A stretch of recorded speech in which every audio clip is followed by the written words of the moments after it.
até o final. Efésios capítulo 2, versículo 20. Efésios 2, 20. Nós vamos fazer a leitura desse texto. E o esboço da mensagem está no editorial do seu boletim. Se você tiver com ele, nós vamos propositalmente, já colocamos aí para aproveitar e vamos trazer uma palavra em cima dessas colunas. E colocamos aí, Efésios 2, 20. Diz assim um texto: edificados sobre o fundamento dos apóstolos e dos profetas, de que Jesus Cristo é a principal pedra da esquina. Eu quero reler. Edificados sobre o fundamento dos apóstolos e dos profetas, de que Jesus Cristo é a principal pedra da esquina. Meus irmãos, nós temos aqui o apóstolo Paulo falando sobre algo fundamental nas construções de antigamente. A chamada pedra de esquina. A pedra de esquina, segundo os estudiosos, segundo os que prescrutam, né, dentro da engenharia daquela época, era fundamental porque ela dava equilíbrio. Era ela quem dava todo o andamento, podemos dizer, das construções antigas, como se fosse um tipo de alicerce que nós temos hoje. E era colocada justamente nas quinas das construções, e elas recebiam um tratamento diferencial de toda a construção. Então, o apóstolo Paulo usa dessa figura para trazer Jesus Cristo, a pessoa, aliás, de Jesus Cristo, como pedra de esquina para a construção da igreja, a construção não apenas da igreja enquanto instituição local, porque a igreja do Senhor é maior do que qualquer igreja local que você conheça, por maior que seja, ou por melhor que seja, por mais esplendoroso que seja o ministério dessa igreja local. Inclusive, o reino de Deus, ele está além das nossas quatro paredes. Então, essa coluna que é fundamental, que é Jesus, ele nos deu, pela graça e misericórdia, algumas outras colunas menores, podemos dizer, que fazem com que a igreja tenha a sua marcha. E eu coloquei aí pelo menos 5, elas não se esgotam nessas 5, as colunas, mas pelo menos 5 colunas importantes, fundamentais, como são as colunas nas construções, para a igreja.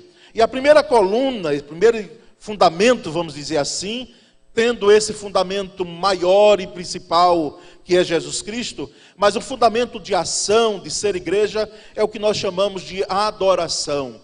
A adoração é uma primeira coluna do propósito da igreja, da ação da igreja, do ser igreja.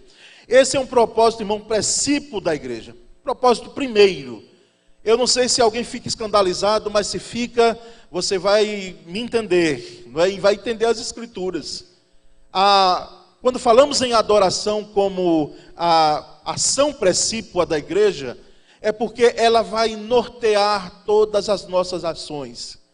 Nós estamos aqui, irmãos, adorando, e é importante adorar, aqui no templo e fora do templo, onde nós estivermos. Mas a adoração é essência, faz parte da nossa vida cristã. Porque, inclusive, nós lembramos que as Escrituras dizem que nós fomos feitos para o louvor da glória de Deus. Então, essa adoração é um propósito princípio da igreja. E deve ocorrer dentro e fora do templo. Nós adoramos quando nós evangelizamos. Nós estamos adorando. Às vezes há um mal entendido de ligar a adoração apenas à música, ao louvor. Isso é adoração também. E como é? Mas a adoração é toda a ação da igreja, principalmente voltada para a evangelização, para o serviço.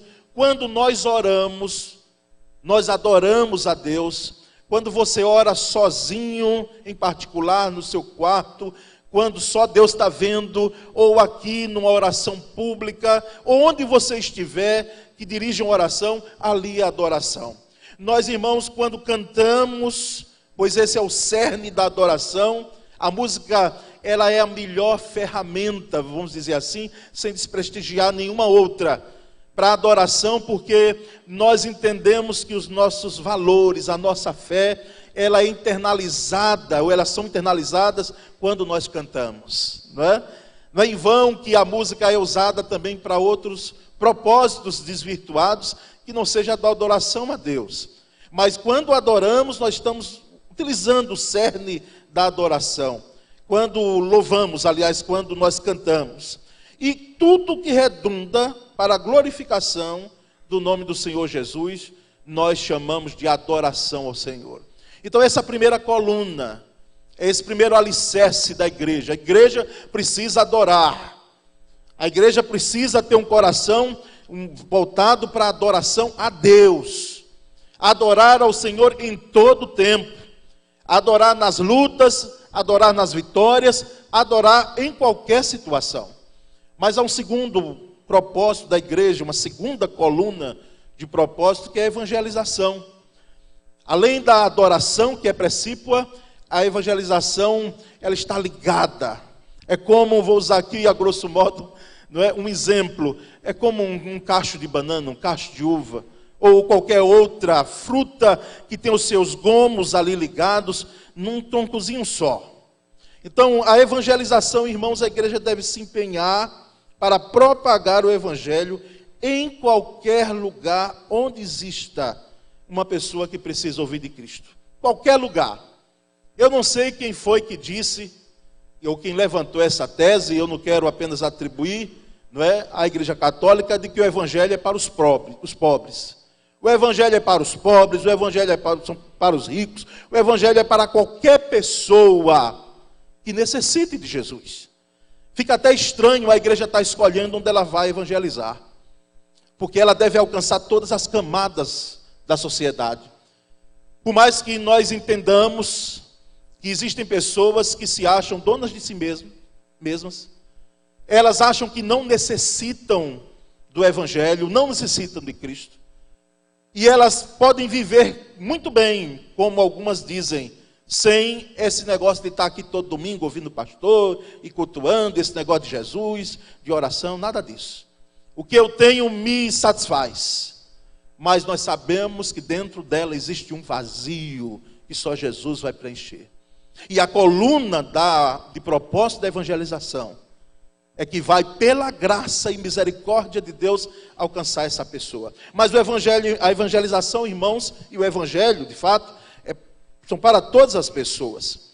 E seja aqui em Aracaju, qualquer lugar do mundo, embora entendemos que a partir daqui, simultaneamente, em qualquer lugar do mundo, começando daqui, da nossa Jerusalém, mas a denominação que fazemos parte, ela faz questão de todo um planejamento para que pensemos não apenas aqui em Aracaju, para que pensemos não apenas aqui na primeira igreja, a igreja local, mas que pensemos em missões nacionais, que participemos da evangelização dos ribeirinhos, que possamos ir através dos pés dos nossos missionários aos sertões, que possamos estar agora, você e eu, nós estamos na Cracolândia agora, trazendo a Cristolândia. Isso é uma ação da denominação. Então pensamos o Brasil, com as suas diferenças, com as suas divergências, mas pensamos também o mundo.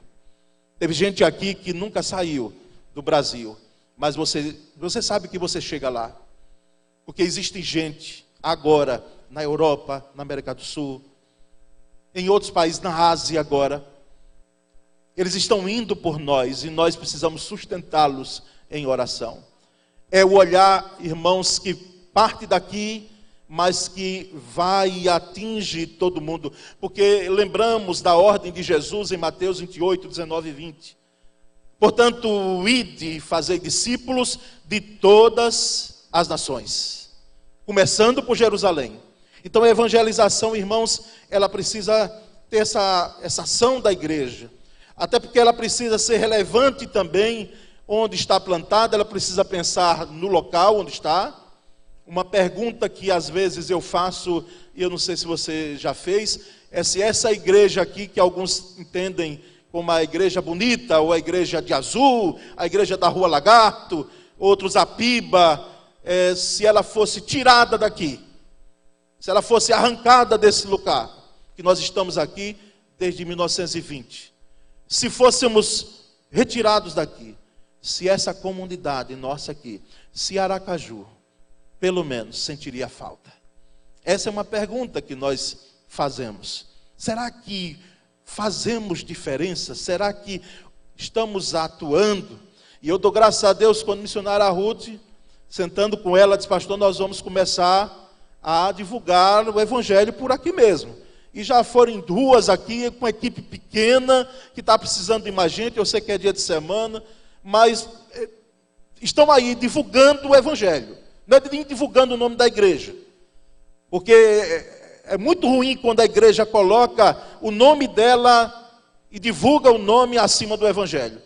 Que se divulgue, que se propague o nome da igreja. Mas o evangelho, ele é que faz diferença. É ele quem as pessoas necessitam.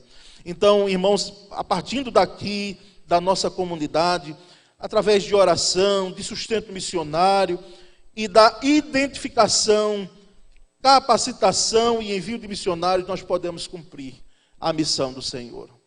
Que Deus continue, é a oração que nós fazemos, levantando gente no nosso meio, que participe não apenas das ações, como projetos radicais que nós temos, outros indo aos projetos evangelísticos, mas que daqui Deus levante os nossos filhos, para que possam servir, se é propósito dele, integralmente na obra missionária. Mesmo pagando um preço e mesmo tendo ações da vida, ocorrências da vida, que nós não sabemos nem entendemos. Ontem, Mirelle compartilhou conosco no grupo da diretoria da juventude, família missionária lá em Angola, em Huambo, e está em luto, porque a família está lá, pai e mãe, há 29 anos. E na sexta-feira, a filha mais nova de 24 anos, dessa família missionária, ela avisou que iria chegar um pouco mais tarde, porque iria com outra pessoa, quer fazer uma outra ação, e essa moça não chega em casa. E a família começa a procurar.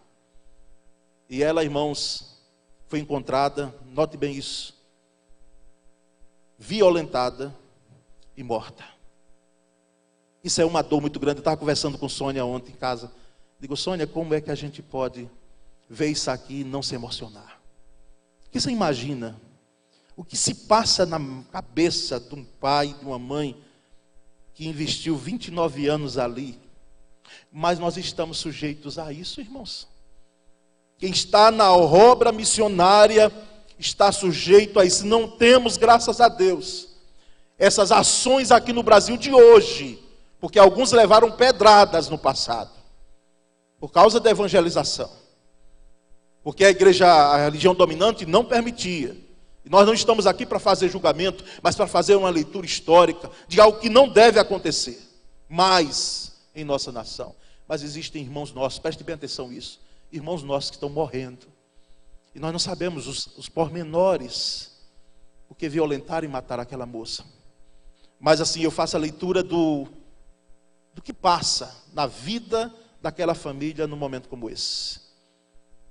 Nós tivemos informação ainda há pouco tempo de missionário também nesses países onde há radicais islâmicos, de que um dos melhores linguistas que nós temos, ele teve a sua vida tirada, e ele completou a tradução para um vernáculo que não se tinha Bíblia nenhuma, nada de Bíblia. Ele completou pelo menos um evangelho naquela tradução. E ainda mais, a esposa dele teve o braço decepado, porque eles estavam servindo ao Senhor. Irmãos, evangelização é uma coluna de propósito da igreja. Nós precisamos valorizar, não podemos deixar de dizer isso, valorizar a oportunidade que nós estamos tendo no Brasil de podermos expandir o Evangelho, divulgar o Evangelho. Infelizmente, alguns estão, e nós estamos aqui criticando abertamente, porque muitas vezes não ocupamos também os espaços que são nossos, que deveríamos estar lá. Mas existe gente, muitas vezes tendo oportunidade, mas está falando de tudo, menos do Evangelho. Está fazendo tudo, menos do Evangelho.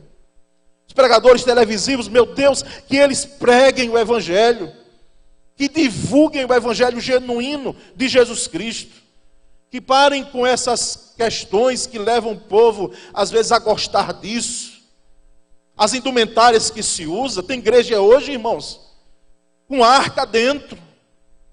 E o povo tem como um monumento, tem como se fosse não sei como é que chama aquele objeto que entra muitas vezes nas celebrações de missas, e que há um respeito muito grande do católico, mas tem gente fazendo pior. Porque aquele que pratica isso, faz muitas vezes com o entendimento dele.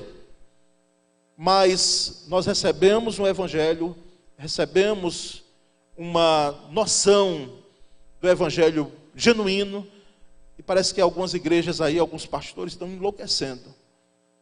Porque tudo parece que nós temos na igreja hoje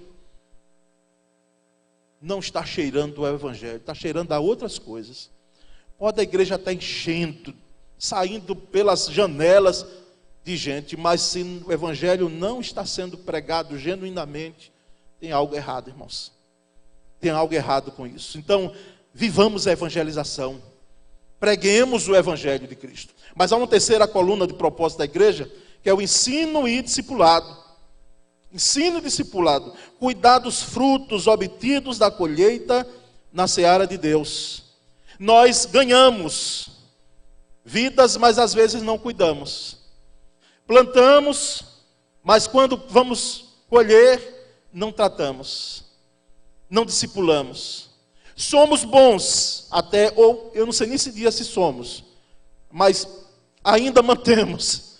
Porque parece que a gente está diminuindo a marcha.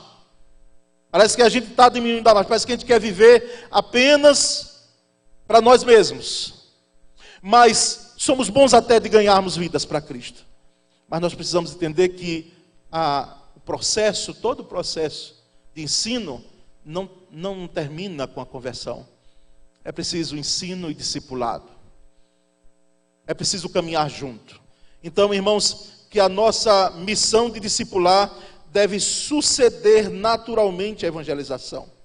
Identificar e capacitar discipuladores para lidar com gente, ajudando o ministério pastoral a cuidar do rebanho. Por gente que Deus capacitou, e nós louvamos a Deus por professores que passaram aqui e que até hoje estão ministrando.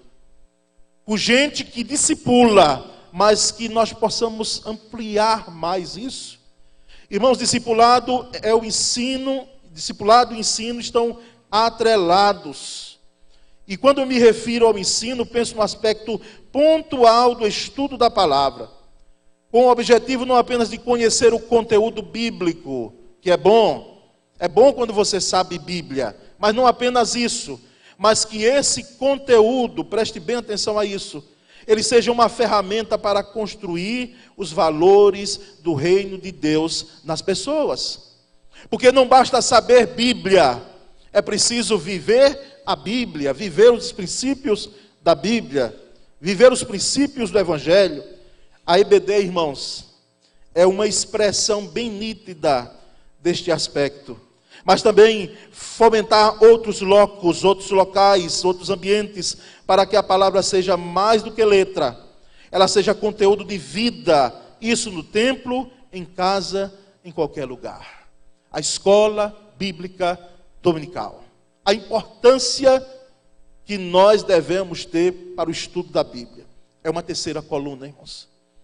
Mas há uma quarta coluna do propósito da igreja, além da adoração, da evangelização, do ensino discipulado, que é a comunhão. E nós, inclusive, tivemos um acampamento, um retiro desse, que nós tratamos sobre esse tema. Aliás, nós já abordamos em toda a história dos retiros, nós temos, desde o primeiro arquivado, os temas dos retiros até hoje, até onde se deu nome aos retiros, aliás, os temas dos retiros, nós tratamos já desse tema. Mas é um tema que nós precisamos estar vivendo muito mais, porque comunhão, no sentido prático da palavra, é um desafio para a igreja local, principalmente no contexto da nossa igreja, da PIBA, igreja de centro, quase sem comunidade ao seu redor. Aqui alguns irmãos ainda permanecem morando aqui, mas hoje a nossa comunidade é uma comunidade de comércio. Nosso lado direito é porque adquirimos a casa, graças a Deus, a formação da igreja está paga, já estamos começando a usar, não é? E aqui do lado esquerdo também comércio, poucas são as pessoas morando aqui. Então, em relação a esse contexto que a igreja está inserida, com a membresia pulverizada nos diversos bairros, nós temos gente aqui que mora no extremo norte da cidade, às vezes até já em outra cidade circunvizinha, e temos gente que mora em outro extremo da cidade, ou seja, uma membresia pulverizada na cidade. Mas, irmãos, nós entendemos que a comunhão, como bem expressa na figura da igreja, como corpo de Cristo, onde as diversas partes do corpo cooperam para o objetivo, o bem-estar, a edificação desse corpo. E lembramos que um sentimento prático da união e unidade, não uniformidade. Porque tem alguém que queira pensar de que nós pensemos da mesma forma. Não. A riqueza nossa, batista principalmente, e de crente, e de gente madura, precisa ser, eu penso até em algumas questões diferentes de você, meu irmão. Sejam em quaisquer situações que não comprometam a nossa fé. Mas isso não é um empecilho para que eu sente com você aqui nessa manhã e adore ao Senhor junto com você. Eu presencio um milagre todos os domingos aqui, pelo menos, manhã e noite. Gente das diversas. Tem gente aqui com instrução sólida em termos de educação escolarizada. Temos gente que não teve essa oportunidade, porque é oportunidade, viu, jovem e adolescente. Foi uma oportunidade que você teve, mas estão juntas aqui. Nós temos diversos perfis. Tem um negro como eu, como tem você que é branco ou de uma outra cor, que não nos impede de podermos cultuar juntos. Nós estamos aqui com as nossas diferenças, não temos a uniformidade, mas precisamos ter a unidade do corpo de Cristo. E Satanás já sabe disso. Ele sabe isso de cor salteado. Uma das formas dele fragilizar a igreja é justamente nos atacar na unidade. Por isso que em João 17, a leitura bíblica que fizemos é muito clara, Jesus intercedendo por nós aqui em pleno século 21. Ó Pai, que eles sejam um, assim como eu e o Senhor nós somos, para que o mundo creia que tu me enviaste. E eu estou intercedendo não apenas por estes, mas por aqueles que somos nós, e os que virão se Jesus Cristo não voltar antes. Comunhão, irmãos, o acolhimento, a integração estão inseridos aqui. Louvado seja Deus, porque algum tempo atrás eu ouvia, mas não ouço mais, alguém dizer: puxa, eu entrei na igreja e ninguém falou comigo. Eu entrei na igreja, mas ninguém me dirigiu a palavra. Nós vamos estar paparicando e... Não. Mas, meu querido, você entrar num local chamado igreja, pode ser que em outros locais se tenha outra conduta, mas numa igreja, você tem que ser bem recebido. Eu tenho, já fiz menção aqui, não estou aqui trazendo as minúcias desse afastamento. Eu tinha um colega de seminário, ele foi fazer uma pesquisa em um dos grupos desses aí, que nós não concordamos com a doutrina, não é? Uma das seitas que nós chamamos. Fomos chamados no passado de seitas, não é? Mas a seita hoje é caracterizada pelo ensino distorcido do Evangelho. Isso aqui é seita. E muitas delas, aliás, todas elas, foi seita, ela traz uma heresia dentro dela. E ele foi fazer uma pesquisa num trabalho de seitas e heresias, era uma disciplina que nós tínhamos. E ele foi para um desses grupos e nunca mais voltou. E depois aí a gente, encontrando com ele, rapaz, e aí? Como é que foi? Depois de alguma conversa, eu não ia chegar na lata assim, perguntar, né, o que foi que houve. Conversamos ali, aí ele disse, Paulo, interessante, eu fui bem recebido. Me deram logo um abraço na abertura e eu não estava tão firme. Ainda bem que ele foi sincero. Eu não estava tão firme lá naqueles negócios que vocês veem, não. Eu já vinha pensando diferente mesmo, tal, e eu estou bem onde eu estou. Acolhimento.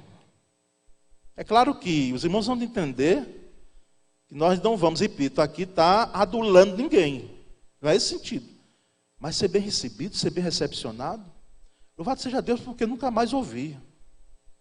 Até porque nós entendemos que a igreja tem um ministério de acolhimento, de que se receba bem, de que se trate bem as pessoas quando chegam, porque isso faz diferença. Não apenas para que façam parte da nossa igreja, pode ser que ela venha só uma vez, mas que essa única vez que ela venha, ela possa sair, puxa, como as pessoas ali se amam mesmo, como eu fui tratado de forma diferencial, como Jesus trataria. Como Jesus trataria. As únicas ou as poucas vezes que Jesus deu a entender de que parece que não estava dando importância, sempre ocorreu um milagre. Como aquela mulher que correu atrás dele gritando, a mulher fazendo escândalo, porque a filha estava endemoniada. Jesus, Jesus, Jesus. Minha filha está endemoniada, e Jesus, ó. E ainda quando tem um encontro com ela, ele diz, eu não fui enviado primeiro para vocês, não. Eu tenho uma missão primeiro para o povo judeu, para que eles não se desculpem, eles não coloquem as evasivas, as desculpas, de que não me conheceram. Mas ela insiste, aquela mãe ali, aflita, os discípulos ainda mais, ajudando, despede logo, Senhor, atende logo. E ocorreu de fato um milagre, porque onde Jesus estava, aquela menina foi liberta lá. E aquela mãe sai dali, nessa certeza, nesta fé, a fé que o irmão Janido pregou aqui um domingo desse. Comunhão, irmãos. Mas há uma última, aliás, coluna do propósito da igreja, é chamada serviço. Serviço, por ser uma palavra bem ampla, e ter outras conotações na esfera cristã, pois quando eu adoro, evangelizo, eu estou servindo. Refiro-me especificamente, irmãos, à questão diaconal da igreja, que não vai necessariamente aos diáconos, ao ministério diaconal que nós temos aqui. Vai além. Todo crente sendo um diácono, todo crente sendo um servidor, sendo um servo, sendo aquele que vai limpar os pés de pessoas que elas nunca lhe dirão muito obrigado. Às vezes no sorriso de uma criança, numa ação que a igreja possa fazer, no serviço dela, você pode colher. Às vezes um muito obrigado, mas a igreja deve fazer independentemente disso. Porque nós servimos e precisamos servir como Jesus servia. Irmãos, é interessante notar que a ação social da igreja, ela deve fomentar, ela deve planejar, ela deve realizar, ela deve ter um empenho para minimizar, atender pessoas em situações de vulnerabilidade, principalmente aos domésticos na fé. Os irmãos não têm a dimensão, porque nós não propagamos isso, e nem deve ser propagado. Mas se é do seu interesse, procure às vezes Eliana, procure Raquel, hein Raquel? Diaconisa Raquel, procure Juscília, não está para chegar, procure essas irmãs. Ela já está aqui? Não acredito. Então o Heraldo está radiante. Ainda bem, irmã Juscília, digo novamente, a irmã voltou. Dessa vez ele ficou mais calmo, não é? Mas estava aflito das vezes anteriores que a irmã foi. procure essas irmãs. Os irmãos terem a dimensão toda semana, irmãos daqui, e nós não chorumigamos por isso, porque entendemos que existe uma parcela do investimento da igreja que deve ser voltado para isso. Aliás, investimento não, desculpe, da doação, porque não é investimento. Às vezes não podemos fazer o tudo, porque tem gente também, irmãos, aqui para nós, os irmãos sabem disso. Se não sabem, estão sabendo agora também. Tem gente que quer que a igreja faça um milagre e nós não temos como fazer. Tem gente que quer fazer da igreja uma agência de crédito. Nós não podemos emprestar dinheiro, jamais, até por uma questão jurídica da igreja. Vai de encontro. Se podemos ajudar, ajudamos e doamos. Mas isso tem sido feito, irmãos, sistematicamente. Isso desde o ministério anterior, que eu acompanhei de perto aqui o ministério. E nesses 11 anos que nós estamos aqui. Se formos atender a todos, toda a nossa receita vai para isso. Porque entendemos que deve começar com os que estão aqui. Porque não se admite alguém sentado aqui nessa manhã e está passando fome. Os irmãos entenderam isso? Não se admite. Alguém está aqui e está com fome, porque não tem comida em casa. Não se admite isso. Mas a nossa ação também vai além. Tem gente que às vezes chega aqui, nós nem sabemos quem é. E aí ouvimos, faz todo um critério, Eliana escuta. Eliana, escuta aí porque o meu coração é mole. O coração do pastor já viu, né? Escuta aí primeiro a questão. E a gente vai, averigua, às vezes até aciona, não é? Irmãos que trabalham na polícia, para ver como é a pessoa. Acionamos e eles dão retorno rapidinho. Quem é aquela pessoa ali, se tem alguma pendência em relação à justiça, e ajudamos gente que nós não sabemos. Mas o serviço da igreja, irmãos, para finalizar, deve, na realidade, de acordo com recursos humanos e financeiros que nós temos, eles estarem à disposição para servir também. Para servir. Evitar, irmãos, fazermos assistencialismo. Assistencialismo. Não devemos jamais fazer com que a pessoa ela receba e faça daquilo ali como se fosse o todo da vida dela. Por isso que quase todos os dias, quando entra aqui, os que trabalham, os que estão aí fora lavando o carro, tomando conta do carro, pastor, uma cesta básica. Eu digo, ó, meu querido, nós vamos ver, porque até as cestas básicas que nós tínhamos aqui estavam trazendo algum entendimento errado em relação. Cesta básica é para ser algo pontual e não contínuo. Nós precisamos, como se diz, ensinar a pescar. E hoje nós temos os diversos cursos. Nós temos instituições que trabalham com isso. Para você se capacitar, para que não fique dependendo de algo que deve ser transitório e pontual. Então a igreja, irmãos, ela precisa não fazer o assistencialismo, mas ela precisa investir em vida e recursos com planejamento. Queira Deus que nós andemos mais nessa área aqui, porque estamos um pouco atrás.